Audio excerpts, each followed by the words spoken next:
This is my cheat sheet for Friday, December the 9th. Alright, so where do we start? Let's go with this one.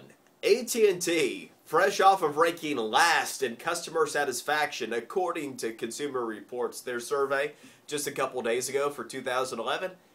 Well, they aren't making any new friends here. If you are one of the top iPhone users on the AT&T network, one of the top 5%, guess what? Your service is getting a little bit slower.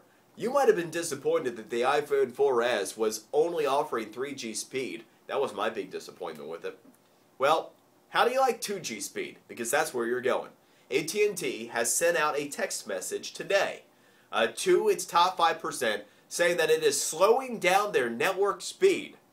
I was trying to figure out if it's even legal. Truth of the matter is you probably signed off on it in the user agreement, and that's how they're able to get away with this legally. But nevertheless, I mean, pretty crappy business if you ask me. I would recommend if you go with the iPhone, go with the iPhone 4S on the Verizon network, and that's not a paid endorsement. I've just seen firsthand how the Verizon network with iPhone works better than the AT&T. Ashley has Verizon in the iPhone 4. I have AT&T in the iPhone 4. Really no comparison in the network. All right, let's move along to a new Apple rumor here.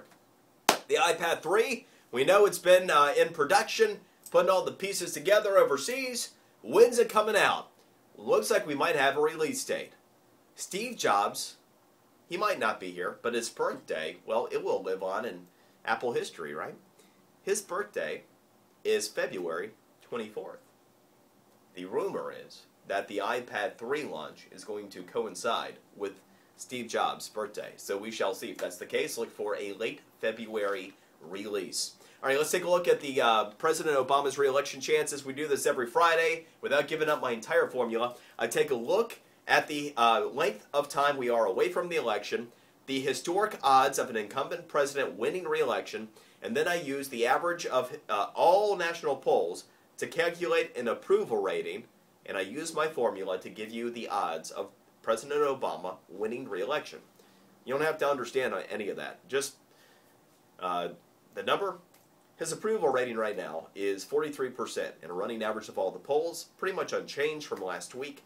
And with us being about 11 months out from the election, President Obama currently has between a 42 to 43% chance of winning re-election, which means the odds are slightly in the favor of whoever the Republican nominee is right now. Speaking of the Republican nominee, something interesting here.